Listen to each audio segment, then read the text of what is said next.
introduction. So we are doing our presentation to you guys on aging in place for people and ensuring people stay out of institutions. Our land acknowledgement, which we will start off with, is the Council of Community Living Ontario is thankful for being able to meet, work, and advocate on the traditional Indigenous territories, and the Council recognizes the 46 treaties and other agreements from all across the province of Ontario. We recognize that the First Peoples took care of the land, and we will do our best to continue to care for the earth. We, as a culture of human beings, have suffered injustices, and we get it, whether we have invisible or visible disabilities. As one of our intersectionalities, we have suffered and continue to suffer from prejudices, stereotypes, and biases similar to, but not the same as, Indigenous people. We acknowledge the beliefs of our First Nation, Métis, and Inuit peoples. Our beliefs are: we recognize that there is more to people than the labels that prejudge us. We fight for inclusion, education, and diversity. We fight to keep history alive so it will be remembered and not repeated. We fight, we emphasize, we hope, and work with Indigenous peoples. Council embraces the Community Living Ontario movement, which is to create inclusion for all people, by increasing equity in the community, by being actively involved in the conversation, by acknowledging self-determination and the dignity of risk, by being accepted for who we are and the differences that we have, by being active in community decision making, by being included in the paid workforce, and by being treated as true members of the community. Council recognizes the value and importance of all people. So again, thank you everyone for attending our presentation today. For over 20 years, Council has shown leadership in advocating with people. Council members all believe that everyone deserves to be treated with respect, and that we need to be supported because we matter. We are not just a bunch of numbers. In this group here, we agree that putting the person first in language is important. Using someone's name recognizes the person as valuable. We don't like to be bunched into a group. We are people, and each of us have unique abilities. One of our greatest advocacy goals is to stop the way people are moved into large residential settings. Unfortunately, the government continues to approve and fund these large places that are not able to meet the needs of each person individually. There are places that have well over 50 people crammed into one location. This is terrible. Is this the way we should be treating people who are valued citizens? It is impossible to have a person-centered focus that will support people with respect to their independence and individuality in these large settings. Another thing the government does is to force people into long-term care settings. You may know these places better as nursing homes. This is what we want to talk about today. This is not a small problem, this is a huge obstacle. There are over 3,200 people labeled with an intellectual disability who live in nursing homes now, here in Ontario. Again, this is terrible. The government is taking us backwards and not forward. Council and Community Living Ontario continue to advocate to the government to stop putting people in long-term care nursing homes. We are thankful for our partnership with Seniors for Social Action Coalition, who are also advocating for this issue. Council supports their efforts, and we have put a statement out showing our support, which is available on our website. So, now a little about myself. My name is Niko Pupella, and I'm the Council Treasurer. I'm beginning my 5th year on the Council. I'm very proud to be part of a group of people who share such passion and drive to make a difference. I am also the president of our Community Living Durham North Advocate Group, the A-Team, as well as a part of the Rights Review Board Committee at CLDN. I'm also acting president of our York chapter, the A-Team York, which has gotten underway last year. I feel strongly about fighting for the rights of people who have a disability. Working with self-advocate groups to ensure our voices are heard regarding issues of ODSP, fair rent, work wages, and the many issues related to poverty is very important to me. Over the last year, I've had a lot of struggles. I was displaced from my home actually a year and a half ago due to a tornado that ripped through my town. That loss of housing caused me to be temporarily living elsewhere.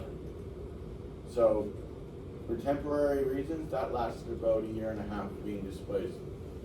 And I was bounced around to about 6 or 7 different places over that time span. Thankfully, I did get back into my apartment back in September of last year. So I'm grateful that I got back to my home. But like they say in The Wizard of Oz, there's no place like home. And thanks to family and friends, I was glad to get support from them while I was dealing with that issue. I've also managed to maintain my jobs throughout that housing struggle, which was a challenge in itself. My primary job at that time was a full-time crossing guard with the township. I've been doing that for about 4 years. I enjoyed the job. It's had its struggles, but then again, what job doesn't? Loving the kids that I dealt with, except for the ones that were causing problems.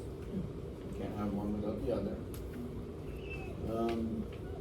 But there was also a lot of times where I've had a lot of near misses from drivers not paying attention on the road. Talk about disrespect. Sometimes I swear I need to get danger pay for that job. Now I'm doing that as a spare because of the problems I faced last year. I also was working for the train station, the York-Durham Heritage Railway, where I was with them for actually 8 years as of December. Until we went under due to problems with the town. But I was pretty much there as a jack of all trades, started working, volunteering with the train crew, and I worked on the event side, which was paid, so I bounced between the two as needed. I recently, for the last year, worked for the Tribute Center in Oshawa, which is a hockey arena that caters to many different events. I work as a cashier in the concession stand. It works mainly on the weekends, but occasionally we do get the odd games through the week.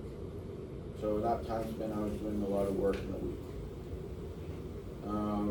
And I also just recently started working as of July with a food truck company, going to various events and corporate functions. So that took up a lot of my time in the fall and summer. So I'm grateful for that. I also enjoy figuring out new technology. And people often call upon me to assist them with getting different programs set up. And this is a message that I'm going to actually share for at the end as opposed to now. So I will have a special message that I will share with you all at the very end. So I'm going to now pass it over to James.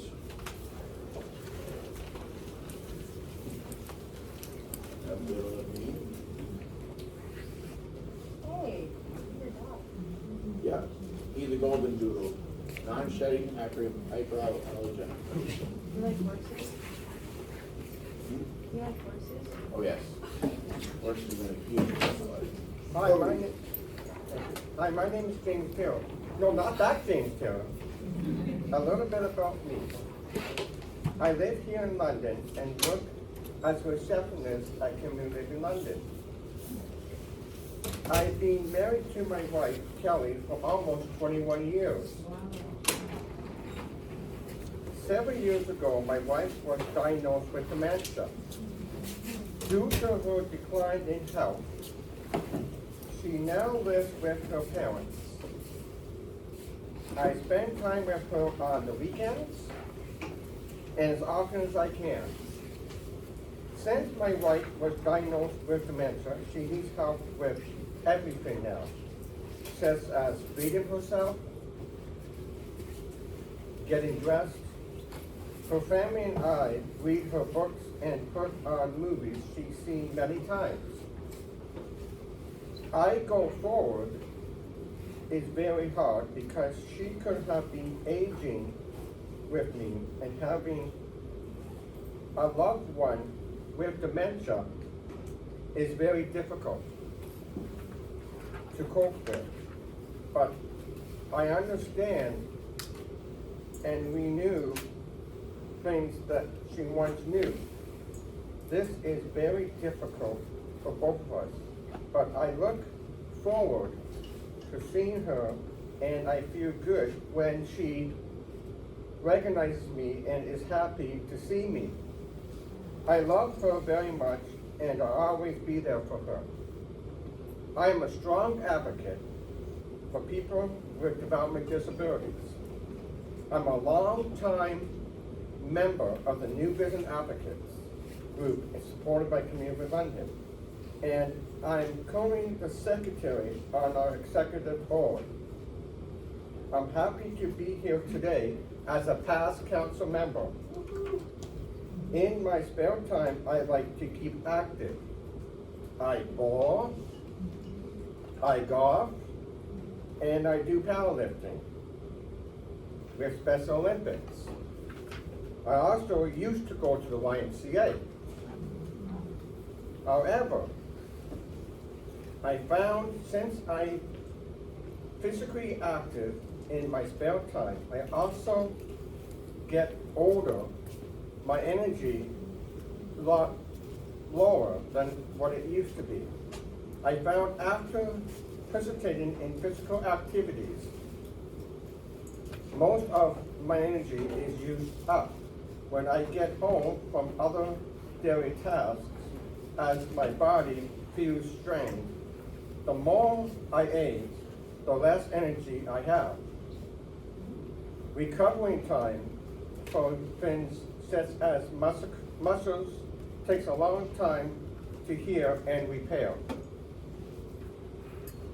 Another thing I have noticed when aging is vision became worse. When I was younger, I never had glasses. I now need glasses to read and when I am driving.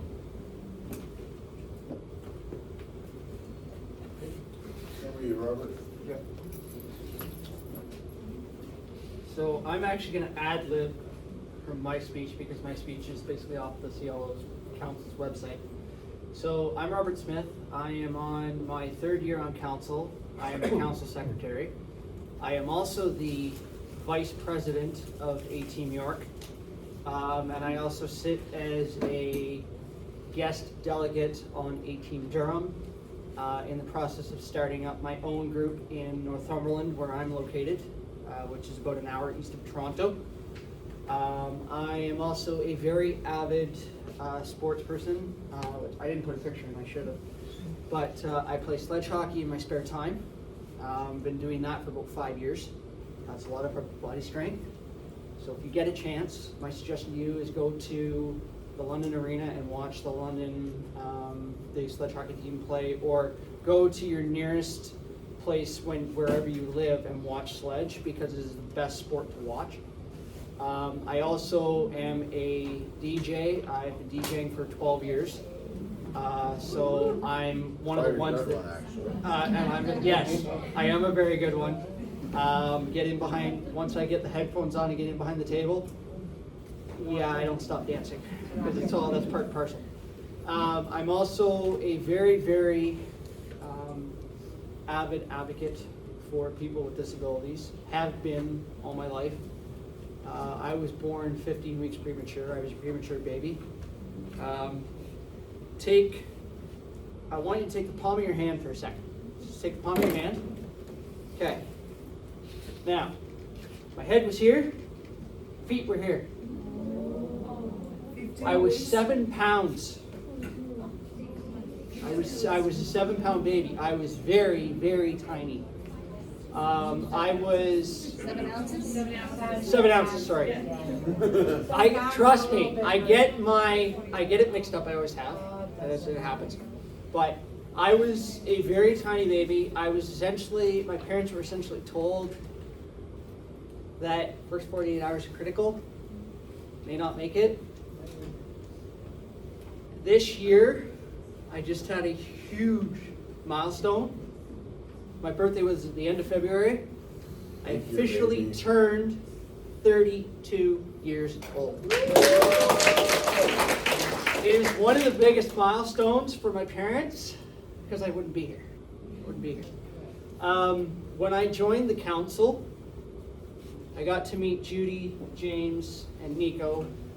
Niko has actually been my best bud since I joined. I can't get nothing past him, I've learned. And we go to each other with a bit of puns here and there, but that's part of it. I am very happily engaged to a beautiful fiance who is 29 years old, legally blind, unfortunately, has a very beautiful service dog named Ivor. He is a ham all the time. He plays around, he lays on his back. I have been working in retail as a law associate with Home Depot. I have been working for the town of Port Hope in my neck of the woods for 10 years as a facility attendant. I'm one of the senior attendants on the group. So I love doing what I do. With my various interests, it takes its toll. For my work shifts, I'm awake at 4 o'clock in the morning. I'm up and out the door for 6, so I am a tired pup when I come home in the afternoon. But the beautiful part about it is I love working with my best group here, as well as Keith and Colleen and the rest of the gang with Community Living Ontario. We do a lot to put out for people with disabilities, but as Niko said, to the government, we're a bunch of numbers. It's hard. It's hard to show what we want to do, and I'm actually just learning to drive. So that's a huge milestone in itself. But yeah, no, it is really fun to do. I've been living in Port Hope with my parents, living in Coburg now to be closer to work. The best part is I'll be getting married next year. We're getting married next year, as well as Niko is getting married next year. The best part about it is neither one of us are paying for a DJ because we're doing each other's weddings. There you go. So that is the safest money thing can buy right there. So if you get a chance, if you have social media, look up, and you can write this down, look up KRP Entertainment Services, all capitals. We have photos, and you'll get to see there's a couple of videos on there, you'll get to see it. But have a look. That is our DJ page. Like I said, been doing it for 12 years. It's the best job in the world. Has its ups and downs, but I am now going to hand it over to Judy to do her side. Sorry, Judy. No, you did. You did. Well, yeah, 32 years of life you got to fit in there. Well, yeah, I know. Well, I have a tendency to ramble, so when that happens, this one pulls me in. So. The invisible stage hook comes out. That's what I like to that as we talk. Over to you, Judy. Thank you. Wow, what a life. It's always good to remember where you come from and celebrate it. To remember where you come from is part of where you are going. Hello, fellow mates. I'm glad to be with all of you here today. To celebrate, learning, growing, and realizing the potential that we are all so great. My name is Judy Noonan, and I am the Council Vice President. My heart is the core of me. I hope that's who you'll see. I hope that's what you will see today. And she's a good vice president, I might add. Thank you. Like I said, friends forever. Yeah. Being on council is the best thing. It is. Damn hard. I've had a lot of opportunities by gathering together with others from different communities. Advocacy is the center of my being. I feel most alive when injustice dies. I've lived a unique life in that I was adopted at 2 years old with disabilities. In my life, I've been many places all around the world. I went to 2 international schools in Austria and Germany, and in Germany I went to a Christian boarding school. And at age 13, with my mom, brother, and I, we traveled Europe by car. My life experience has taught me many things that have opened my eyes and helped me understand and empathize with all humans, fellow animals, and all of Mother Earth. My mom has taught me life is like art, and you must work things out, and it's not always easy or final. Life has brought me into a place where I want to educate and become aware of all opportunities. Lucky people look for opportunities. Brave people create opportunities. And winners are those who convert their problems into opportunities. My mom taught me from her very own experiences of adopting me. I had inspired her as a special needs educator, assessing, prescribing, and overseeing in the international community. She was a part of an exciting movement in her education adventure in the 1970s to mainstream children until that point had been institutionalized. She has taught me many things in all forms as a trauma therapist, meditation instructor, and physiotherapist. She has inspired me to be as empathetic as I can and always walk in your shoes. I'm still learning, advocating, and hoping to inspire any kind of mainstream, so no one feels restricted in any walk of life.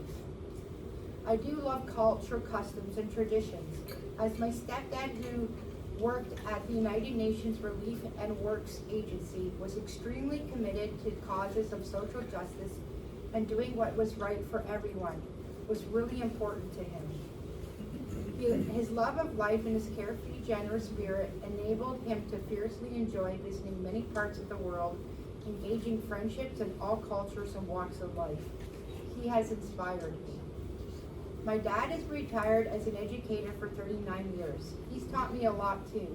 His humor and ability to solve a conflict in a classroom or in his office has built me up to handle resistance with humor and boundaries and being assertive so that I can accomplish my dreams and desires. My stepmom is a retired nurse, and her wanting to heal the human spirit, mind, heart, and body has taught me to try and do the same for me as for others. I love that I have had this opportunity to grow as a diverse person in a very blended family. I've met my birth family of my birth mother and my birth father. Yeah. All my brothers and sisters too have given me hope and love as they accept all of the differences and the give and take and teasing has also made me who I am today. I found out that the genes play a huge role as well as the environment. It's 50-50. I'm all about the balance. Very important. Yes. Very important. My passions in life will continue to lead me towards advocacy. I've been doing this for so long. Every organization I've been connected with has reached out to me to advocate in some way, and it never feels like an obligation for me. I feel liberated. My resume is long and wide, and I'm packed with almost 50 years. Oh wait, that was last year. Almost 51 in a week, I think. Yeah. Wow. It includes advocacy jobs, volunteer positions, and also expressed through art. I'm currently hoping to get accepted again by the Artist in Residence program offered by the City of Guelph to broaden the community's experience of the arts. They are inviting artists to engage with the public and showcase their creative practices while in living public spaces. This program aligns with the vision of Guelph's community plan, fostering innovation through creativity, curiosity, and collaborative expression. We are hoping to create an inclusive, we're trying the same one as we did last year, inclusive celebration parade that focuses on being proud of who we are and our differences. Decorating our ways of life with make-do things because we have so much in our world that we can use to create and share with the wider community. As a person who is very bold and likes to talk about everything that would like to be would like to partly finish with three things that you can't talk about: religion, politics, and money. Guess what? There are three of my favorite topics. To me, I believe Jesus is love. To be one politician working alone would not do. I would need an entire crew to work alongside me and share ideas for a world that can be so broken. Money is kind of funny. What would this world be like if we didn't have it? What if there was a law that gave us equal rights not based on gender or disabilities? We would all be accepted, and wouldn't that be great? I want to be that person who embraces values such as equal worth of all citizens, the equal right to meet their basic needs, the need to spread opportunities and life changes as widely as possible, the requirement that we reduce and, where possible, eliminate unjustified inequities. My tutor once said something to me that has always stuck with me. Things are only different because we have labeled them that way. Thank you. Thanks, I'm ready to stop and then there's more. Okay, all right, yeah. Like 6. People who have an intellectual or developmental disability have been kept on the sidelines of society, abused and neglected for many years. This is why it's important for me to advocate and educate people in different ways. I use art, poems, letters, and storytelling. It's important for all of us to be aware of our assumptions and biases and learn from them. Example, I was out with my staff and friends, and someone asked my staff to ask us to move. Our worker said, "Why don't you ask them?" Slide 7. The people who make the decisions have limited our freedom. When I speak to a professional, I would like them to look at me and talk to me instead of my support staff. I would like them to listen to what I am saying and use plain language so I can understand. They think I don't understand and I need to be persuaded into decisions that they think is best for me, but I know, and I live in my body every day. I may be making a decision you might not agree with, but it's my decision to make. Are you guys able to hear me okay back there? Yes. Okay, good. Okay. I just thought that for a second. Labels have been used that make us feel less valuable, as if we are a different type of person from the main people in society. I would like people not to assume anything about me because of my disabilities. We have been placed, am I going too fast? No, you don't get good. We have been placed in a variety of settings to live our lives and not be treated with care that is good for the caregiver and the organization, but not for us. These environments give power to the caregiver and put us in situations that where the doctors talk to the support staff and not directly to the person. They talk above me like I don't understand. These environments make people pleasers like me vulnerable, and we easily forget who we are. Sometimes I go along with other people because of it. I don't like swearing or talking about sex, but I've done both to go along with other people. Being sent to live in a nursing home is a threat that is used against us, and it's one that frightens us very much. The time for change is now, and it starts with a change in the attitude of the people who make decisions about us. We want to be seen as people we are, and we want to have freedom, power, and prosperity in our lives. I have a different way of talking, so be open-minded and don't assume I don't understand. It's actually really good to work. Really? Yeah, I fiddle with this stupid. Good. Yeah, we have a different way of doing all our PowerPoints. is sent through our organization, so it's a little bit tricky for us to download our PowerPoints when we want to use them for something like this. Because most of us, including me, don't carry a flash drive. So, and I made a mistake in my previous thing earlier. I was actually 2 pounds, 7 ounces. So I was, so I was 2 pounds. So it was not easy.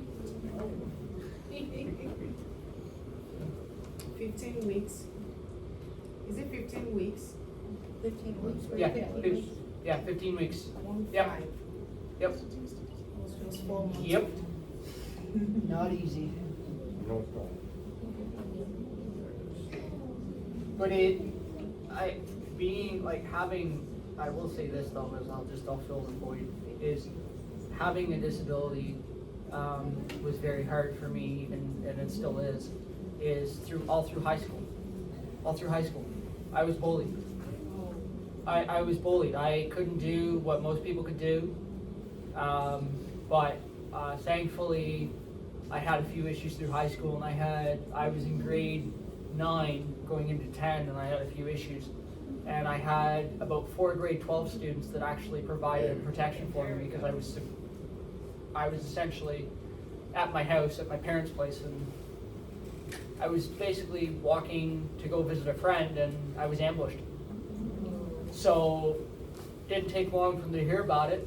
Went in the next day, and I had 5 grade 12 students form a human shield around me from class to class to class. Couldn't go anywhere without them being there because of what they heard. It didn't take long for word to go around the school. Alright. Now I managed the PowerPoint actually load properly. I love workarounds. Alright. So All right. Judy, you're One up, last Judy. one. One more for You're you, Judy. on that part there. So because you did that, so now you're there. Yeah. We want decisions to be made based on the model of inclusive communities for all. We are frightened about losing our identities and our freedom. We are not being heard. We are not included in decision making about our housing. We are frightened for people who are not able to use their own voice and stand up for their needs. We, as people who have intellectual disabilities, are scared about not having a choice in our lives. We are frightened by the rules that benefit the institution but hurt us. We are frightened of losing the connections we have to our communities, friends, and families. Alright, now we're going to get into some fun. Our interactive activity.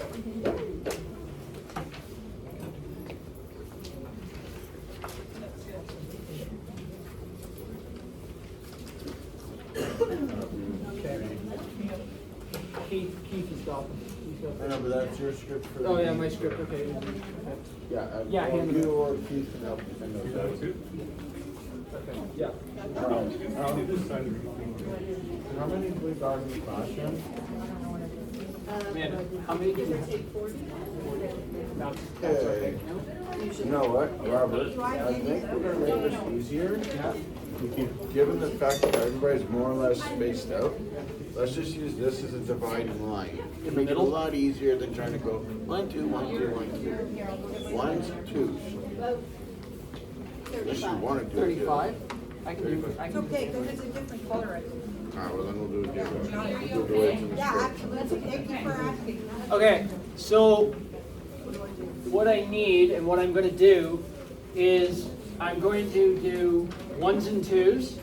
So I'm going to count you as 1s and 2s, and then what I'm going to ask is to raise your hand when I say 1 or 2 and split the group up that way to make it easy.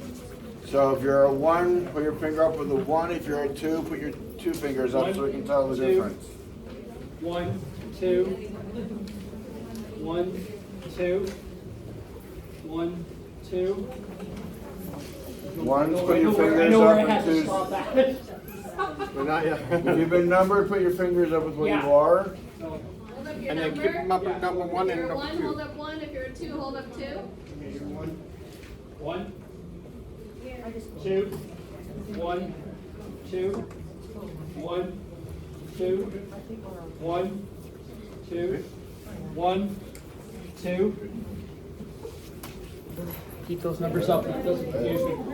1, 2, 1, 2, 1, 2, 1, 2, 1, 2, 1, 2, 1, 2, 1. Did I get you earlier? I did? Okay. Remember, keep your numbers up so you know what you are. And don't forget. Really. Most important. Which one was I? Okay. Ones? One's on the left side of the room, two's to the other side of the room. Yeah. Alright. Oh, the chairs are great. Yeah, this one, the chairs are great. Try to keep behind the camera. Yeah. This will just make it easier for us to do this. Which side is which? Which side is which? One's on this side of the room, two's on that side of the room where the whiteboard is there.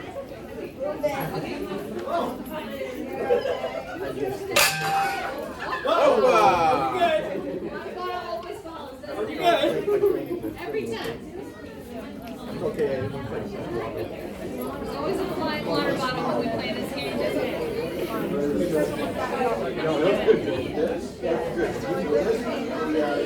You look good.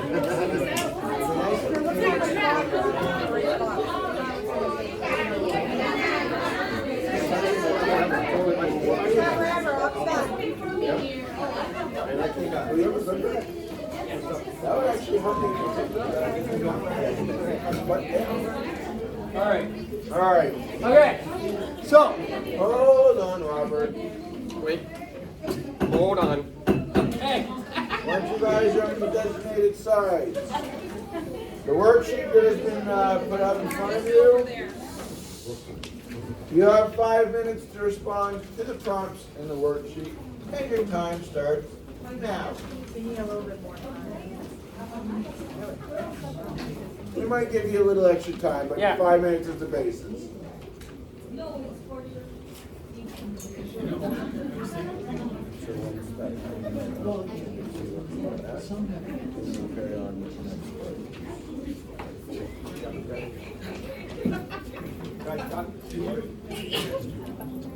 Need a pen?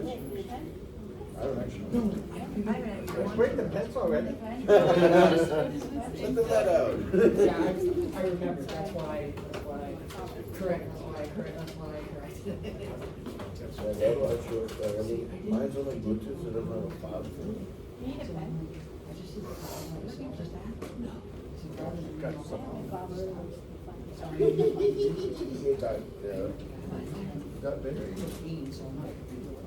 Yeah, I loaded the actual PowerPoint, the video will load in PowerPoint. Because it's stupid, I actually closed my other program on my phone, which is where I manage my emails, and it let me open it into it, and then I was able to download the damn thing to my. Yeah, no, so we're opening the actual PDF copy, which is what I was using before. Yeah. And then I went back, yeah, okay, now I know where it came from. I think we're done.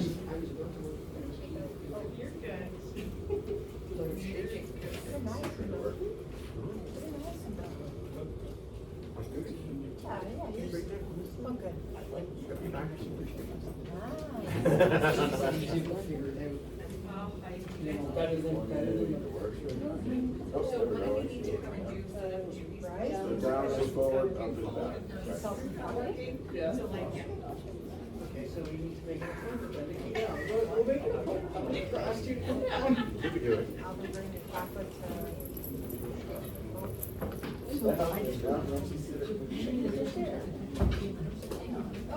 yeah, I have not been technology, not. Using a phone to do it, so I'm like,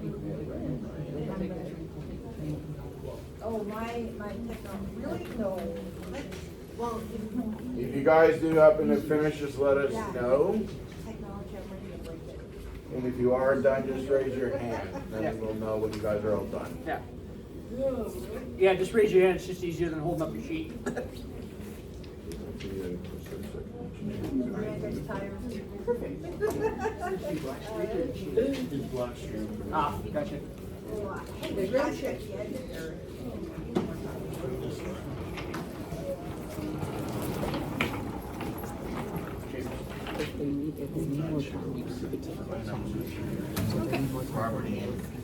See how it goes.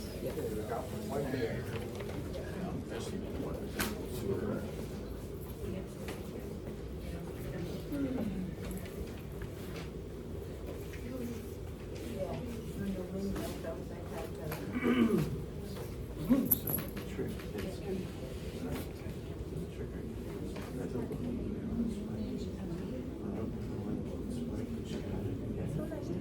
You done it, right?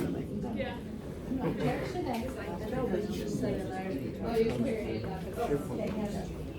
So yeah, when you guys are all done, raise your hands. Yeah.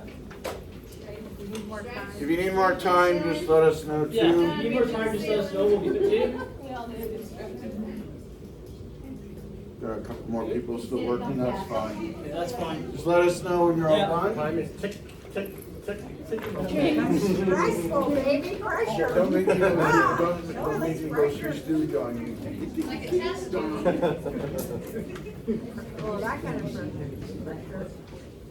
I'll show you later. You'll see you later. It's I saw the assignment.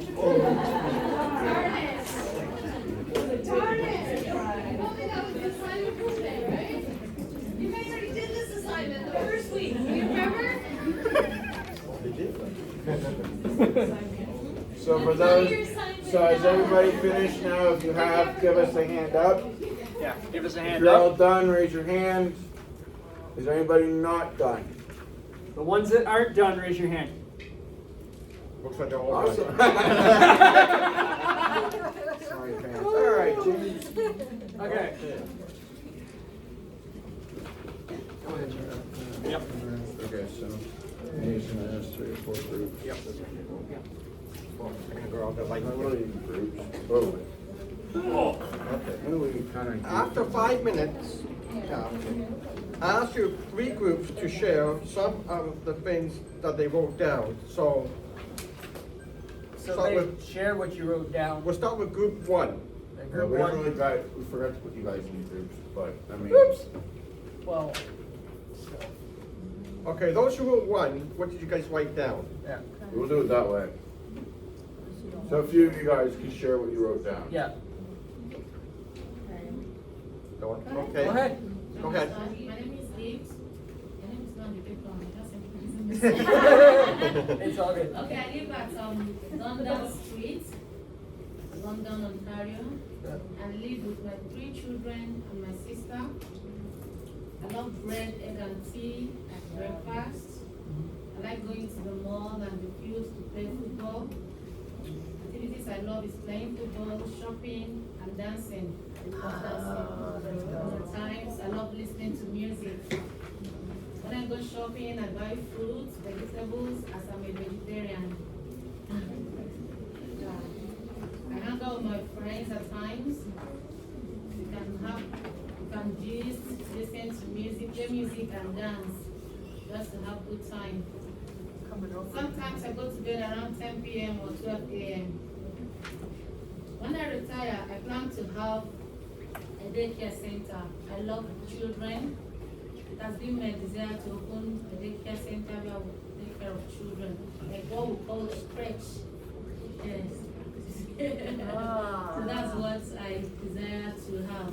A very big place where I can have children, take care of them. Wow. Thank you. Another person from 1. Anybody else wants to share from 1? Yeah. Yeah, I live at Richmond Street, London, Ontario. I live with my family, my husband and my kids. For breakfast, I love to take pancake and fruit smoothie. Then I like to go to the mall. Just then, activities I love to do, watch movies and sightseeing, like adventures. When I go shopping, I buy groceries, clothing and skincare. And things I like to do with my friends, hang out, movie time, as well. Then I go to bed at 10 p.m. or more. when I retire, I plan to be self-employed. That was why I told her we share the same motive, like self-employed kiddies, because I've been into kiddie stuff, so I love children. And travel around most part of the world. Awesome. All right, we'll take one more person from Group 1, and I'm gonna pick on a student from NBA to do it. Yep. So I live at Fanshawe First, just right across the college. I live with 4 roommates. For breakfast, I like to eat eggs with yogurt and fruit. I like to go to the gym and basketball courts. And activities I like to do is basketball. I like watching movies. I like thrilling things. Like I like bungee jumping. I like doing things that just like get my adrenaline up. When I go shopping, I buy new clothing, and when I'm with my friends, we watch movies, we'll have wine nights, we'll do puzzles, we'll just hang out, and I go to bed usually at 12 a.m., pretty late. And when I retire, I plan to travel the whole world and see new things. Nice. Okay. All right, over to Group 2. 2, anyone from Group 2 want to chair? I live in London. I live with 3 roommates and our cat. For breakfast, I like to eat a cheese bagel from Costco and a sausage wrap. I like to go on cruises. I don't really care where. I just like cruises. Activities I like to do. I like to make bracelets. I play Stardew Valley. I listen to music and podcasts. I hang out with my cat. When I go shopping, I buy clothes and a pretzel. When I like to go to the bar and go on drives with my friends. I normally go to bed at like 2 a.m. Don't judge me, guys. And when I retire, I plan to just keep going on cruises and travel. Nice. Excellent. Way to go. I have to ask, what kind of cat? I don't know. He's really fluffy. Yeah. I don't know. I can show you pictures. Later. Okay. Next person that would like to share. Don't be shy. Yeah, don't be shy. We don't bite. Nor judge. Nor judge, actually. Anyone from Group 2, anybody else? If not, I'm gonna pick someone. Yes, the randomizer will pick. We will pick. I live at Limberlost Road, and I live alone. Breakfast, I like yam and palava sauce, rice and stew, or banku and stew. I like to go to the mall, the poolside, and also tourist sites. Activities I like to do is playing video games, watching movies. When I go to shopping, I mostly buy organic foods, African foods, and also entertaining stuff. Things I like to do with my friends, playing video games, walk, and also have fun. I go to bed when I feel like sleeping. That is going to be the best answer, but I feel like When I get tired. When I retire, I plan to visit most of the countries I haven't had a chance to be, and also establish a long-term care home in my home country. Nice. And we got one more person who would like to share. Or I'm going to actually. Back there, yeah? You want to share? Yeah. I live in Forest Lawn, and I live with time. For breakfast, I like to eat oatmeal and a cup of coffee. I like to go to beaches. The activities that I like to do is knitting and motorcycle riding. And when I go for shopping, I buy clothes and toys for my daughter. And the things that I like to do with my friends are eating together and try going to places like mountain and beaches for adventure. And I go to bed at 11 o'clock in the evening. When I retire, I plan to stay in the Philippines and enjoy life with my family. Okay. So, here's a question for you. How did you feel about making your own choices?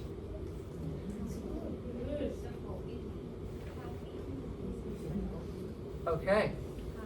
Now, here's the curveball. James? No. No. Oh, right, Niko. Sorry. Jump the gun, why don't you? So I'm going to now ask everybody in group one. What? Raise no hands. So everyone in group one, raise your hand, please. Just group one. Just group one. So, at this point, you can no longer make your own choices. Instead, James is now going to make your choice for you. James? Okay, I'm gonna be your boss, or whatever you want to call it. I'm gonna be the coordinator of the role. I will make all the decisions for you. Here's what I decided. We all gonna live in New York. It's fine. Oh, that's good. We'll all eat the same thing and eat at 5 p.m. If you don't like what you're giving, you go hungry. We're not eating in the morning. Oh, we didn't pick the morning yet, Judy. You don't, sorry. Oh, right here, yeah. Oh my gosh. Do not like what you wrote. No, I did that already, sorry. You can only leave the house for 2 hours A day? each day. You can go to school, but you can't go to the movies.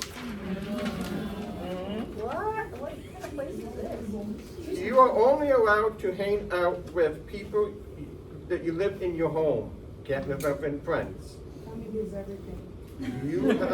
You have to be home by 5 p.m. You're not allowed to miss curfew. Lastly, you have to be in bed by 9 p.m. and lights out at 9:15 p.m. No later. Don't take your cell phones to bed. So, Okay. do you guys like the choice that James made for you? Why or why not? Yes, no? No? Judy? No, she can't read you. Well, I know I wouldn't, but. Oh yeah. How did you feel to have your choices taken away? Not good. Excellent. And then how did it feel knowing that some of your classmates could make their own choices when you could not? Yeah? Okay. Do you think it is better to be able to make your own choices? Why or why not? Yes. They're what is good for me and what I decide. Good, good. Any other answers? Yeah? Well, like from everyone that's shared, there was completely different answers for everything. We have goals in our life, we have different things, and if we are getting choices, we're not living our lives, we're living someone else's. Bingo. Yeah, bingo. Right there. Bingo. Even if you're told.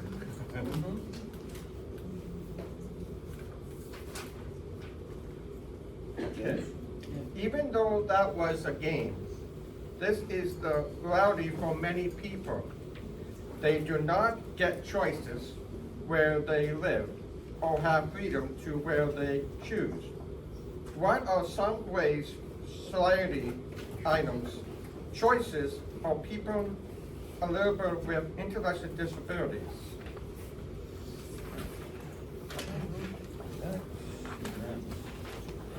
Thank you. All right. Now for part 2. And I'm like, there we go. So I'm going to leave this question up there. We are frightened about losing our identities and our freedom. Have you ever felt discontent or disconnected with parts of your life? Or do you feel like there's more to life than you're doing now? Or do you feel uncomfortable with the person you are? These are questions about identity. They are important because how we feel about ourselves affects our freedom and our ability to reach our goals.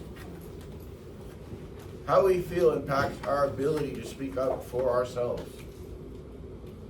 To have freedom means to have the ability to choose where you want to live, with whom you want to live, where you want to work, and who you want to be your friends. Freedom also means having the ability to control your own actions and decisions. Freedom is being able to accomplish something for the greater good. Freedom is being able to choose your own identity. For example, the society that you grew up in can put ideas in your head about the type of person you ought to be. Or perhaps you have been weighed down by the expectations of your parents or of other important people in your life. Identity is not a fixed thing. It is constantly changing based on your experiences. Sometimes this process is slow and gradual. Other times, certain events can shift things dramatically. It is vital that each of us are connected with the people in our lives and with our communities. To do this, it is important that we have the freedom to be our true selves. When it comes to long-term care homes, we are frightened about losing our authentic self, our freedom to be the individual person that we are. We are frightened of being stockpiled like products on a shelf, where everyone will be treated as the same with no individuality. Self-advocates and our allies must remember to speak up and make sure their identity is respected. A quote from Sarah Jama, co-founder and lead organizer of Disability Justice Network of Ontario, said, "We don't really need long-term care homes. If we understand aging and disability as inevitable, we must restructure society to fund accessible homes, full attendant care, all meds and assisted devices, proper palliative care, etc. Without this, we're coercing families into separation." And I would add to this quote, we are losing freedom. We want the government to stop destroying us as people and taking away our lives. So, again, let me ask this question. Has anyone ever felt they don't have control over their identity?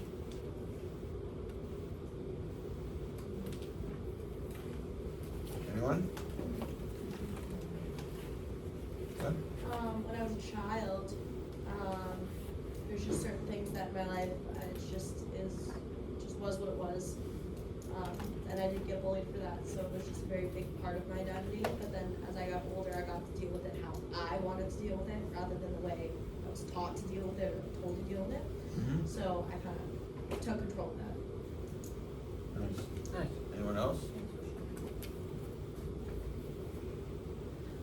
And as a follow-up question, has anyone ever felt like they're being judged on who they are? And I'm going to remind people that anything you share in this room will not leave this room. Yeah. Anything you share will stay in this room. What's said here stays here. Yeah. Unless you're in Vegas and it stays in Vegas. Or goes on YouTube. Anyone else?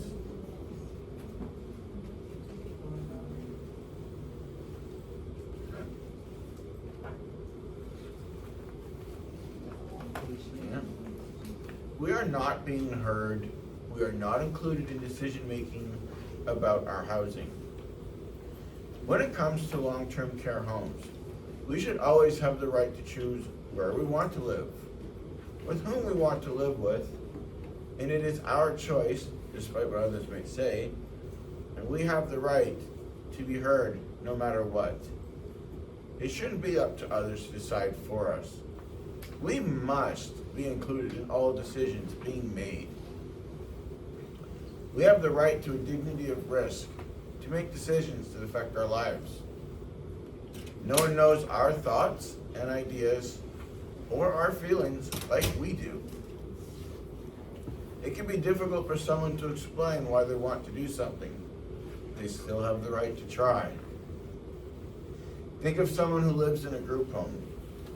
We may have people who are in our lives to help speak for us, like a power of attorney or someone who is authorized to speak for us by order of the courts. But they are there to listen to what we have to say. They are there to explain the choices to us in plain, simple, easy to understand language to avoid any misinformation or communication. And I stress that communication piece. The 3 E's: education, experience, and exposure help us to understand our options. However, the 3 E's only work if they are provided in a way that we can understand. Sometimes it helps to have someone draw a sketch to help a person visualize the choices, or to use a chart. Sometimes it helps to visit and experience something to help make a decision. When it comes to housing, regardless of what others think, we want what is best for us and keeps us in our community. This is so important because we don't want to lose our dignity or our independence. We don't want to be put in a place where we could potentially be ignored or neglected or lose the lifestyle that we have now. We want to live our best life and always have the right to choose what we do no matter what. It is really important to listen to self-advocates, to help each person use their voice to speak up about the things they want in our life. We want the government to stop treating us as if we do not belong and sending us away because someone thinks we need too much care. So, let me throw this question at you. Who do you want making the decisions that affect your life as you age? Hey! Anyone? And I like what somebody said earlier about saying, I decide. I actually have a pen that actually says, I decide. Yeah. Not somebody else, me. Yeah, that's a great one. I decide. All right, You know, Profound. here we go. take it away, James. Ready? Okay. We are scared for people who are not able to use their own voice to stand up for them, for their needs. We don't all communicate the same way. Some of us may use more words and are able to express ourselves better. People will understand us, what we're saying. But some people have a hard time communicating. Some are only able to use single words, not able to use full sentences, and have a difficult expressing themselves. Sometimes they even mix things up, like saying head or better, which makes someone think everything is okay. But really, they're saying that their head hurts. Like banging it against the wall. Kidding. If no one pays attention to or figures out things, and even spots the situation, it takes the time to observe that person, then can go for years without problems that no one knows about. Oh, thank you. Some people use nonverbal communication, such as sign language, communication boards, and other apps, devices to communicate. It takes time to get to know a person and figure out how that person communicates and how they express themselves. Everybody comes with their own personal baggage, mental health, learning challenges, emotions, and physicals. We need to work with that person we need to help people find their voice, to be able to speak up for themselves, to love them, and to be there to ensure that the person, they're not alone. I would like, ready to go? Josh, question? Hmm? Yeah, go ahead. Question? It's okay. Question to ask. I'll be doing it. No, I'd like to introduce my friend Amber. There we go. I would like to introduce you to my best friend, Amber. Amber is a celebration cerebral palsy and used to text to talk communication. Many people assume that she is not able to understand what is going around her because she's unable to talk. When you meet Amber, you get to know her and realize she is a very smart person with her own thoughts, ideas, and opinions. We have a question to ask first. Oh, yeah. Do any of you have experience with someone who uses a different type of communication board? Anyone? Yes? They don't use a communication board, but they're like a method of verbal communication can be hard for people to understand. So I'm a direct support worker, like casual, and with a lot of staff that come through, if they don't know the person, it can be really difficult for her because she can't express her wants and needs, and if she feels misunderstood, she gets anxious and frustrated. And, yeah, it just takes time to work to understand her. Yeah. That's true, it does take time. Yeah, but it's great. It's worth it. It's wonderful. And we, yeah, same with me, because but I dock to my friend Amber to cope what she's talking. And then sometimes when she says something, I'm not sure, I ask her, what do you mean? And then she was saying it a different way. But then I get what she's trying to say. Anybody else? I work with people who are deaf and deafblind, nonverbal, hard of hearing. So I have a lot of experience with many different types of people, and everybody is different. You know, that's the thing we are always talking about, is every single person's different, every single person's communication's different, every single person's needs different. And when you get to know one person in their communication, you know one person in their communication, and it's so important. Yeah, sharing his hearing aids, right? And I mean, even, coming in, they were asking, does anybody have any hearing challenges in the room? Because even presenting. Niko didn't ask, no, I'm kidding. No, I was saying what to make a joke. That's right. Make a joke like, you can't. That's right. Because it is a reality of many people who are having challenges seeing, hearing, understanding. And I have a thing that happened. I went to the Dominican Republic and I made friends there, and I don't even understand Spanish. So speaking is so, it's not just the whole body talks, Yeah. Small example of the hearing issue. I mean, I have partial hearing loss in my left side, and we're not just testing out a hearing aid because I need to see how well it'll work or not. But for people that communicate with me, if I'm not looking at the person, half the time if you're speaking to me on the left side and I'm not looking, it's literally just like, huh? Exactly. So I mean, when I worked at A&W for 5.5 years, I always wore my headset on the right side because I have to be able to hear what's being said. So if I'm in the back and someone's up in the kitchen wants my attention, they either have to wave at me so I see it, or at least talk enough into the headset that I can hear you say, hey, we need you up here. And a lot of the jobs I've worked at have adapted to that request that I've made, and they understand that. So I know at some point it's probably going to get worse, but I will then have to adapt to that. The other thing I want to add is, so I was born with a hearing difficulty, 40 in one ear and 20 in the other. And I've learned, as I got older, to learn with the hearing.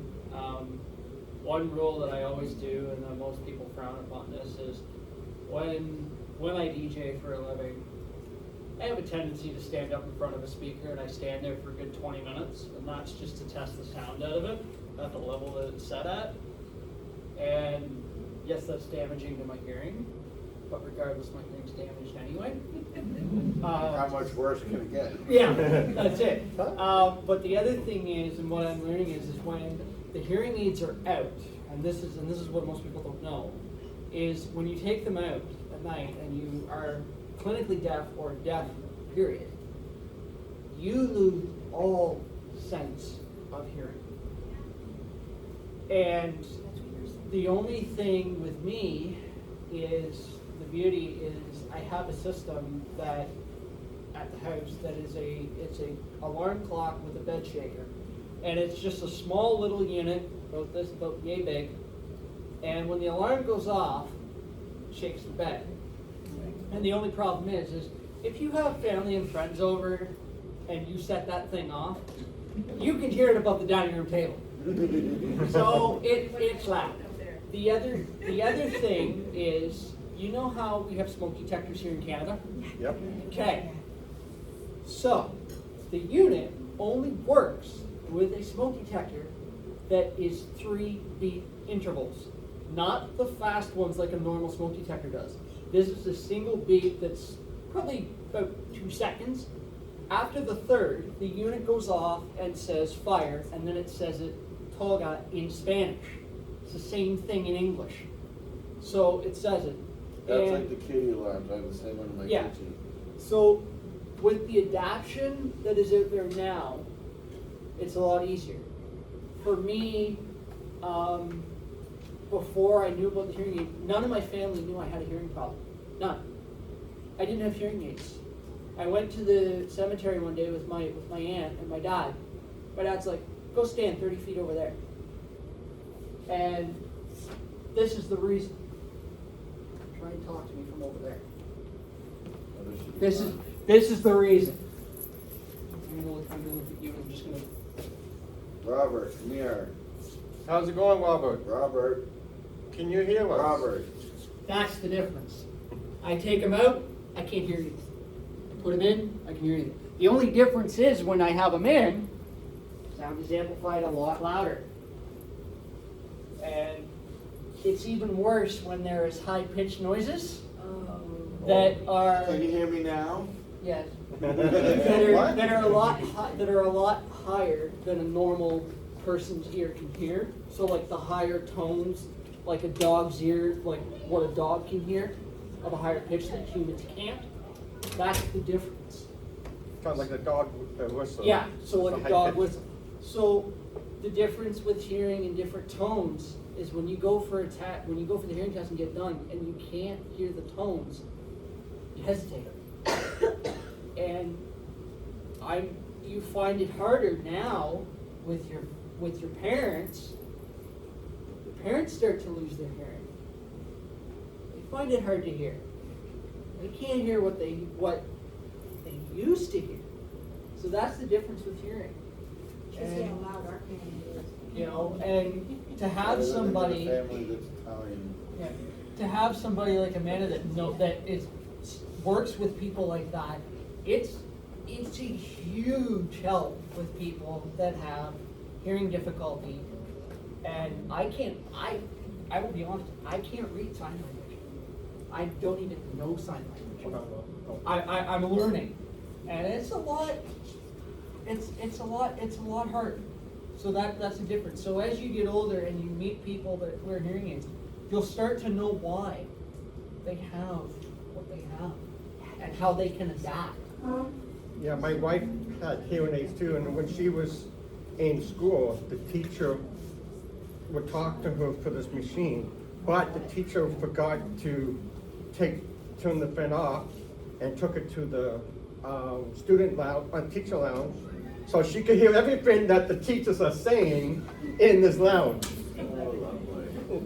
Because they've got to turn it off. Okay, here's the other. Let's drop this up. Okay, I gotta have one more thing to that. So he's saying about the teacher's lounge. I had a hearing device system that when I was in elementary school. Kindergarten teacher had the microphone on on herself. She had it turned on. At the speaker system. Forgot to turn it off. Goes to the bathroom. Uh-oh. The entire classroom heard everything. Yep. Embarrassing. That's the most embarrassing part. So that's the difference. But it's come so far now with the technology. There's amazing what's out there is now. So now I'm going to show the video of Amber. Hopefully this works. I would like to share my story from my own personal experiences. My young brother Darian loves tattoos on his arms, face, and neck. He went to the dentist for a checkup, and the dentist asked him if he was an addict. He doesn't do drugs or he doesn't drink. The dentist assumed that he was a drug addict only because of his appearance. Society is so eager to judge people. My brother is a wonderful brother and father. In fact, he is a successful businessman. I also would like to tell another story about my older brother Paul. Paul and I were at the mall and I overheard a lady say, "Look at that boy. He is drunk." My brother has cerebral palsy. He stumbles a lot, not so much anymore. But again, judging another human being. The last story is about my dad. My dad is a status indigenous man. When he was growing up, the Caucasian boys wouldn't play with him because he looked too native, and the native boys wouldn't play with him because he didn't look native enough. My father has full status. Regardless of how a person looks, their skin color or their race should never matter. All he wanted was a friend. I am pretty sure we all at some time in our lives, we too have either judged or been judged. I guess what I'm trying to say is to get to know the person, ask questions, meet a new friend, don't be quick to judge. People have feelings. We are all different from each other. Never assume anything. When you assume, you could be wrong and people get hurt. I truly believe it's time for things to change. People judge others all the time. It needs to stop. When you are going through your daily routine of life, stop, think, remember everyone matters.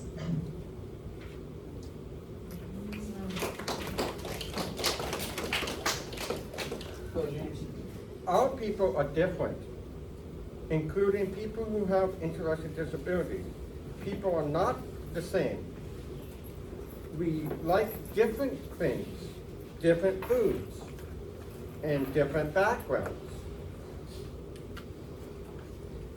Everyone around the globe is different. If people are all the same, doing the same activities, we'll all get tired. It's vital to have someone to stimulate ourselves, to keep us physically fit and activate our brain.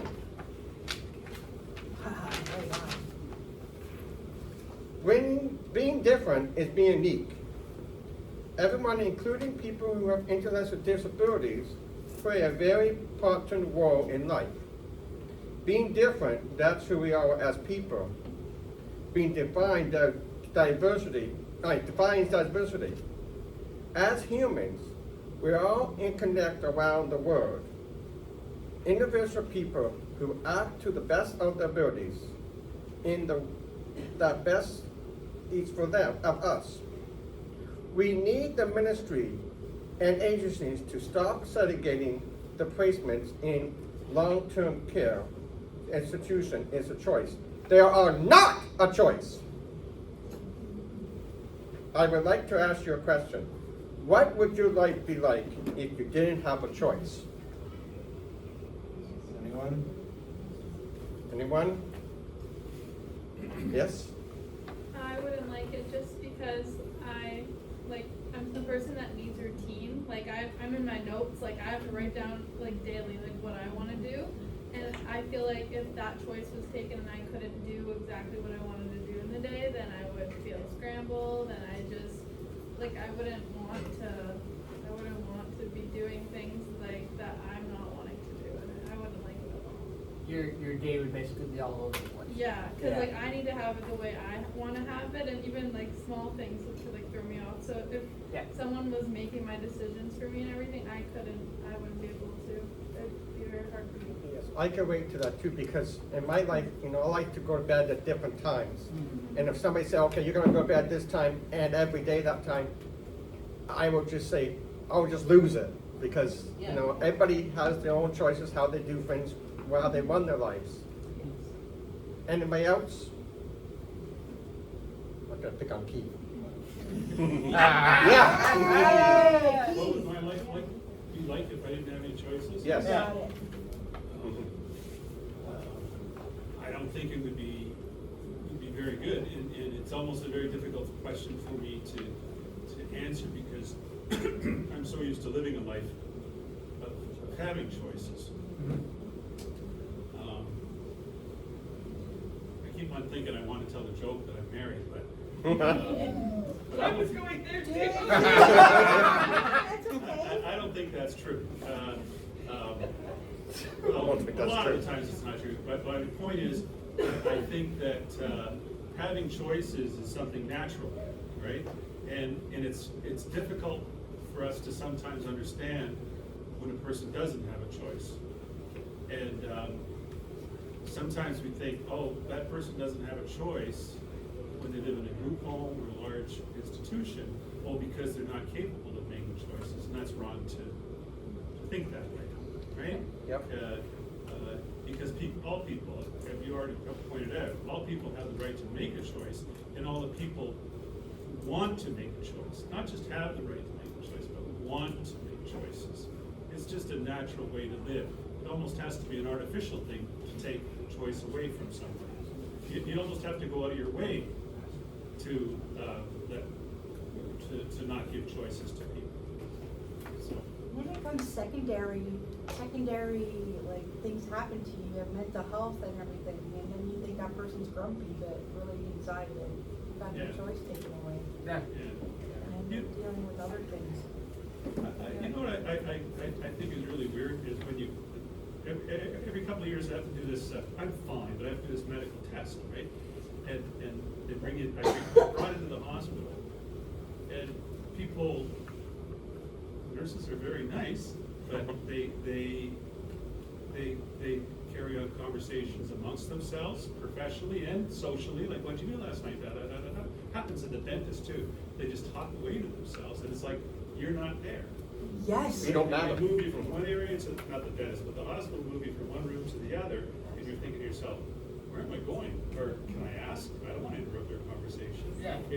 That's about the only time I feel I don't have a choice. Like, that kind of decision-making is taken away from you because you're getting healthcare, a service, right?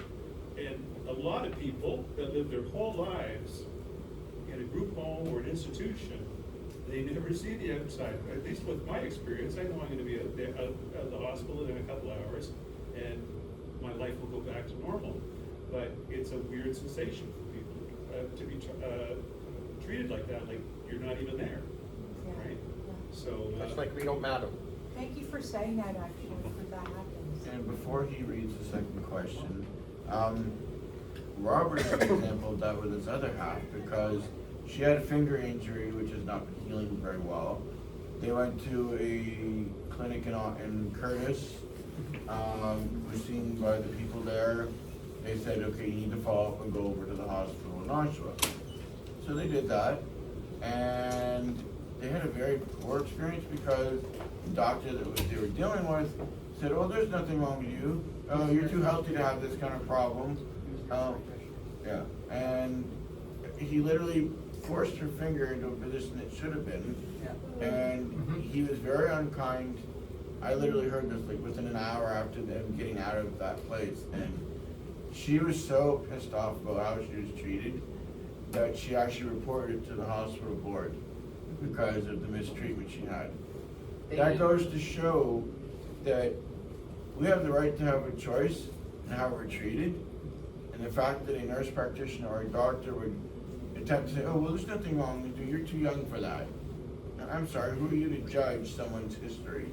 The nurse practitioner even actually judged, and he said this, he actually said to her in front of me, because I'm in the room with her, he said to her, he said, why is he here? And we didn't have the dog, she had her cane, her walking cane, and he asked that question, which of course turned me right off.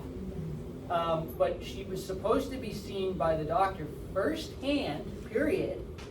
And the nurse practitioner just took the file and did it. I'm like, no, there's a specific, and when she called to report it, they said, well, was it Dr. Green? We were like, yeah, but it was the nurse practitioner.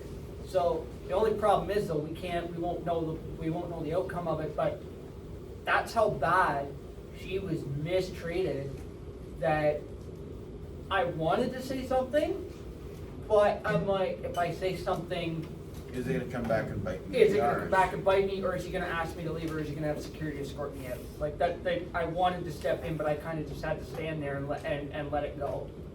Like that's the issue that we face today, and still do. What if you didn't have a choice of where you would live or how you would schedule your day? Me? Yes. Yeah. He's gonna keep pointing at you. I wouldn't like that as well. I feel like I said, I schedule my day pretty often, like day to day. And if I had someone doing that for me, I would feel completely out of order. I would not feel good at all. And as like where I want to live, I don't like the city. Like I want to live out on with property. Like I want to live with animals. I'm not happy in the city. So if I was forced to live somewhere where I couldn't, I wouldn't like it as well. I kind of know how I behave because we already talked about behaviors and how that acts, how behaviors are communication. Thank you.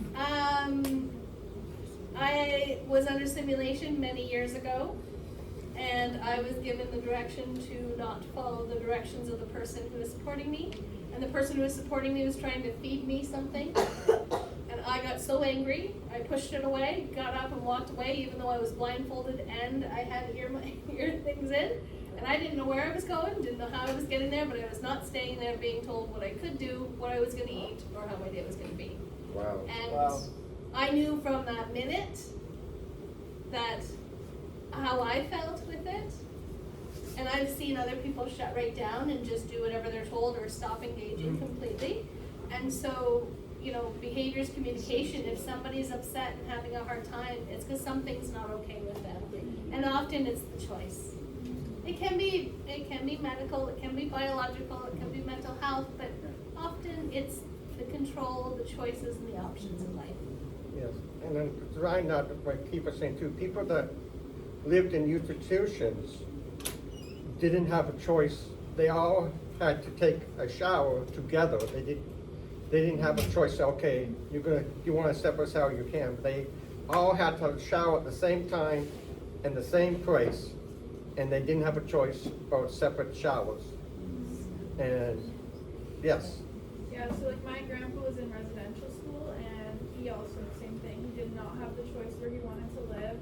The first thing he did not have the choice where he could keep his long hair. He didn't have the choice to speak the language he wanted to speak. So that is like something, the choices I think are so important. And I think even if you think something is a good choice, it doesn't matter if it is a good choice, it matters to the person. Every single person who has a different opinion, different choices.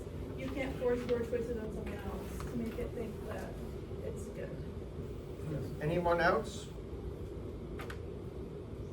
Okay, I'm gonna pick on Keith again. Once more. I'm just setting it up for Robert for the next one. So the question, what would happen if I had to live in a place I didn't want to live? If you didn't have a choice of where you would live or how you would schedule your day. Well, I think I'd get very depressed. I probably would, I get probably so depressed that probably people would put me on medication.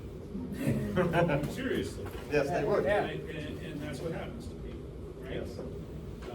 Rather than looking at how do you make the person's life better, you medicate them to make sure they're not depressed, or maybe if I couldn't express myself very well through words, I would get frustrated and I might act out. I might become violent. I might be verbally aggressive in whatever way I can. And that's what happens. So that's what I would be if I couldn't figure out what I wanted to do on a daily basis, or knew where I wanted to live, or do what I wanted to do. Yeah, we'd be all lost if we didn't. What's that? We'd be all lost if we didn't have a choice, if we didn't have any choices. That's right. Okay, well, We are frightened by the rules that benefit the institution, but hurt us. We are advocating for us to live in our own homes. We want to age well at home with the security that we will have the care available to us when we need it. There are nursing homes that are organized so the owner makes a profit, and the money the owner makes is more important than providing the care we need. There is hierarchy well above the caregiver that makes it challenging for the caregiver to provide quality care. The caregiver has to abide by the rules of the agency or institution, and these are not always in the best interest of the person. People want to live their life and achieve their purpose and goals. We want to live our life to the fullest and be positive. Quality of life is valuable and important to us. The negative influence of the hierarchy is spread around. Caregivers are not able to do their job the way they want because of the rules and controls placed on them. Sometimes shortcuts are taken to make it easier for the support staff, but not the person. For example, sometimes staff will just do things like picking out a person's clothes because they say it takes the person too long to choose. This isn't fair. The person should be able to decide what they will wear. Sometimes the staff don't ask the person how they like to have things done. The staff just take charge and the person is expected to go along with everything. For example, just going ahead and dressing a person rather than giving them the independence to do it themselves, even if it takes longer. It is important to allow people to make their own decisions and to give the instructions for how they want to have things done.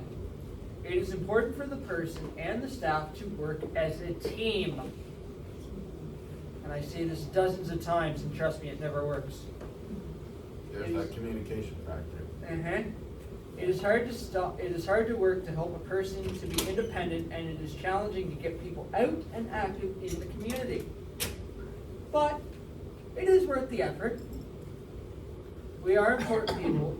We don't want agencies or organizations to make a profit off our need for care or do things for us as if we don't have the ability to think for ourselves. People are not the same. No. No. What?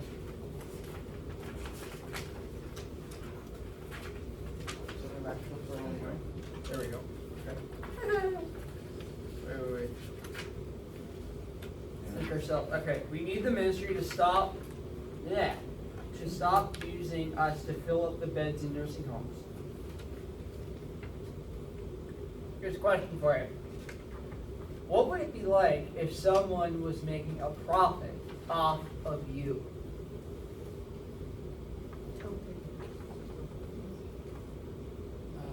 Disappointing. It kind of makes me like want to make the comparison in the sense of like a lot of people here are renting, so like obviously okay. you know that landlord literally just like jack that price up and then they don't give you anything. Like, oh, my dryer's broken, sorry, it's not gonna get fixed for 4 months, and that happened. So I'm like, okay, well, I know you're making a buttload of money off of me, but like you're not even giving me the bare minimum. It feels like, and that's not fair. That's not just. And I remember, you ever seen that movie, The Karate Kid? And he comes in to the landlord to say, when are you gonna fix our faucet? And then the guy says, after. So he doesn't give him a straight answer, just say after. So it tells them, like, no hot agua, I mean, like, no water working, like, hello? Yeah. Anyone else? On the left here, Robert, answer the question. And Worried that actually give people really need, but they might cut corners to save money. Or like, No. just worry more about the bottom line and the money rather than. And what if you use different words to communicate, how would you communicate that? It would be hard.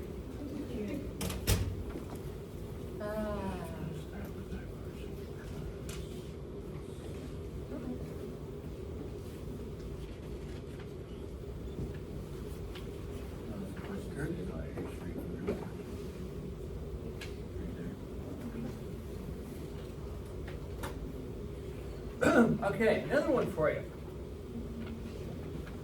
What is important to you? Community or a place to live? Anyone? I want both. A place to live in your community. I Yeah, need my both is community good. to live on my own. Well, yeah, you need, both is good. Or one or the other. Okay. So we're now going to talk about our other great council member who's actually our president.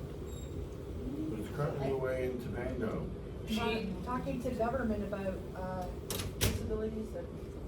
It's part of the World Syndrome Day. Down Yeah. She is actually, right now, she is actually in Trinidad and Tobago right now. And she sent us a picture this morning rocking the sandals on the beach. Rocking the socks. Rocking the socks on the beach. So she sent that photo and I'm like, oh good, so you're in the sun and we're in the cold down here. No fair. Making change over there. Who's rocking their socks up there? Nicole. Yeah. Oh, why isn't anybody else be rocking their socks? We're rocking our socks right here. Okay. We are frightened of losing the connections we have to our communities, friends, and families. Our friend Nicole was ready to live on her own, but she had to choose between living in an apartment or staying where she was with her family. Nicole chose the apartment because she was ready. She wanted the experience of living on her own. The challenge was a lack of support and community. She could do everything in her apartment: laundry, dishes, cooking, and cleaning.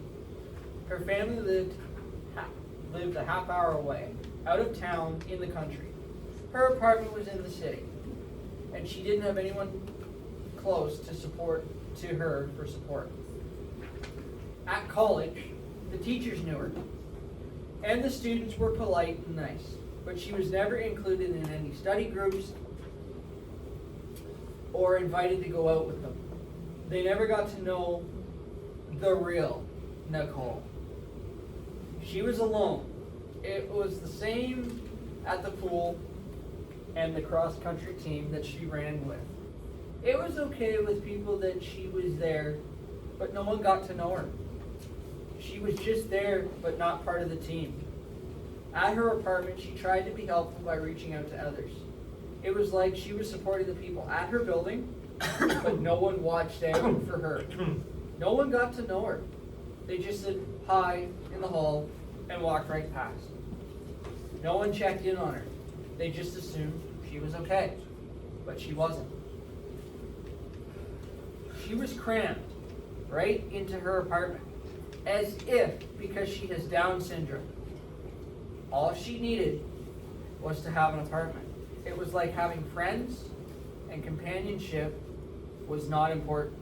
It was like she was institutionalized because she had no connections to any community. She was on her own. We need the ministry to stop using labels to separate us from our communities. Now, here's something to think about. Imagine yourself living in a place far away from your family because that was the only choice you had. How would you react to that situation? Anyone? I think many people have been struggling with that, Yeah. right? Well, yeah, you guys Yeah. all, like, with the cost of living. Cost you of know, you have to living, live with being your far away from family. your families. You know, a lot of international students, a lot of people who come, you know, for, you know, opportunities and, you know. Absolutely, right. I'm just gonna go off The your- difference is you get a choice. I'm gonna go off The your difference perspective. with your story is she didn't have a choice. No, she didn't. No, she didn't You have had a to choice. go far away. Didn't have one. Yeah. Here's a question, this is just coming from me. How are you enjoying, and this is for the international students, how are you enjoying living and being here in Canada so far? Okay, recently I've been complaining, like, I think, okay, like the burnout, the stress is kind of real and it's telling. Yeah. The fact that you leave your comfort zone just to try to manage or fit yourself into a particular system you're not used to. Okay, I'm used to this life of like a stress-free, soft girl lifestyle, but here I am struggling and trying to meet up with Yeah. schooling, family life, and everything. Trying to combine so many things at a time. Sometimes I feel my brain trying to explode because of having a lot of things to think of. Trying to balance so many things at the same time. It's not easy, I say. Anyone else before I ask a follow-up question to that? Anyone? So, compared to, so you talk about how your experience is here, compare that to what things are like back in your home country. How is it different? It's totally different because I don't think I've ever been used to trying to go around with boss, trying to meet up with the boss. Or I've never been used to trying to combine taking care of children with working and everything. So it's totally different. Here trying to school, and it's been a long while I went to school. So coming back to school after several years is kind of weird. It makes you understand and have a little more respect for the differences that we face compared to what you guys from your home country are so Yeah. used to. In fact, you now have to adapt to living in a new territory and what our customs are like. That's kind of like for us, okay? Oh yeah, we have to adapt in a We have lot to of adapt to so many territory, things. Same situation. which is never easy. Anyone else want to answer the original question that's been asked? Anyone? I'm around like 9 hours away from my family, and I'm very family oriented. So I was always used to like my mom doing my groceries, my mom driving me. So now I have to like figure out how to get my budgeting, all that, all the money. And it's hard. It's really hard. Like when you're, especially in school, you get really stressed too, I find. So like you want your family connections, but being away is really hard. So now you gotta do things on your own. Yeah. I Growing up. was gonna ask you, whereabouts are you from? Sault Ste. Marie. Wow, Yeah. okay, That is a that's huge where I can, difference. okay, Yeah. that's why I can see why it's 9 hours. Okay. Yeah. Yeah, that is a long haul. It is. It would be from. And it's funny how we talk about the housing thing. A buddy of mine who I've worked with on our local A-team group, who actually is part of the Asperger's Society, and does a lot of public speaking. He runs a group called Peer Connections, and they do different topics all the time. The one that they actually are just working on now, which will be at the end of April, is talking about housing. And so he actually picked my brain this morning because the original person who was supposed to do it dropped off being able to do it. So he asked if I knew anyone, and I said, well, I am because I've already been talking a lot about housing issues, especially with our group with CLO. So he said, right on, I'll get you connected to the people and we can discuss it. Because we already know what the housing price is like these days. It sucks. It does. Okay. Judy? All right, I'll help you if you need. Thank you. Okay. So, I'm gonna share with you a poem I wrote last year. Standing, walking, slowing down. It's so hard now to get around. Pain in my lower back, knees, and feet. It hurts to walk even 3 steps from my own seat. Talking to my friend about my struggle, all my cats sense I need to snuggle. That good friend expressed, maybe a nursing home would be a good place to invest. I had no reply as my heart began to cry. I think of all the things I'd lose. All my treasures would be reduced. How do you choose? How do you choose? Don't even mention my cats. I can't even imagine that. Without my cats, my life would be so flat. They are such funny acrobats. They keep me active because they are so interactive. My pets are my family. Without them, it would cause me some insanity. I want to age gracefully in my home, where my cats are free to roam. What system is this, where there's not enough services? Why can't I stay in my own home? Is it because I'm unable to do it all on my own? Living in a home with nobody I know, I don't want to show you what's down below. Would you pull down your pants? Would you pull down your pants for someone you don't know? Caregivers will bathe me, clothe me, dress me, and feed me. I'm completely naked. They tell me not to be silly. My body isn't anything new from their view. What do you say to a worker who says things like this in your day? This is my only body. It never was just a copy. What if staff and I disagree? Will they even listen to me? Sometimes they do, and sometimes they don't. I can help stand up for those that won't. You can too, stand up for you. I believe in you, it's true. Being in assisted living, this is my perfect setting. I've hit the jackpot. I have a secure spot. Thinking of a nursing home care, I'm so unprepared. I'm too young. This seems so unfair and far too much for me to bear. Right now it's too early. And all I know, we can all advocate for a system that is still somewhat inadequate. I want to be able to live in my home where caregivers are available at the other end of the phone. Until then, I know, however, not every nursing home is a bad endeavor. It's all in your perspective, so I come very reflective. I heard about good nursing homes where folks are better than being totally alone.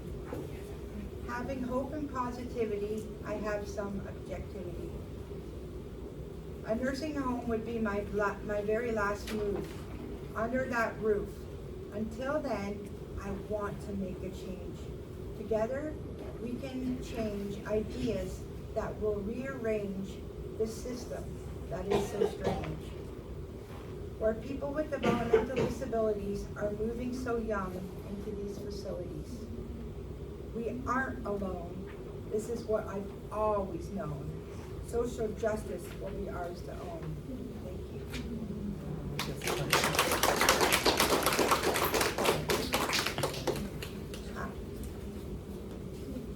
How would you feel giving up your possessions if you were to make a permanent move and all the possessions you leave behind will be discarded? Yeah, like, what do you choose? How would you feel giving up all your stuff? Just taking just a little bit with you. Maybe some of you guys know moving over here. Seriously. Yeah. Absolutely, your home's there. Bam, you're here. Yeah, adapt to a With new your place. suitcase. Yeah. Yeah, absolutely. You guys get it. I bet we all do somewhere.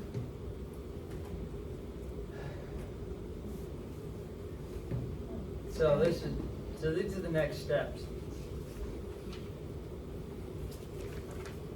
This one's not an easy one to explain or say because the way things are right now. These are the next steps that the government must take to keep us out of institutions and in our own homes and communities. Create diverse communities and develop a positive attitude where all people are seen, heard, and included in decisions and problem solving. And I mean that literally. Provide a variety of choices where we can live in the home of our own communities and provide support for us as we age and our needs change. In conclusion, we have been waiting for a long time for positive, inclusive change to happen. We know that change can happen if organizations and government officials work with us, which has not been easy. We need to work together and communicate to find solutions. We are confident that we can stay in our own homes and communities as we age. Change can happen, and change will benefit us, our families, friends, and neighborhoods.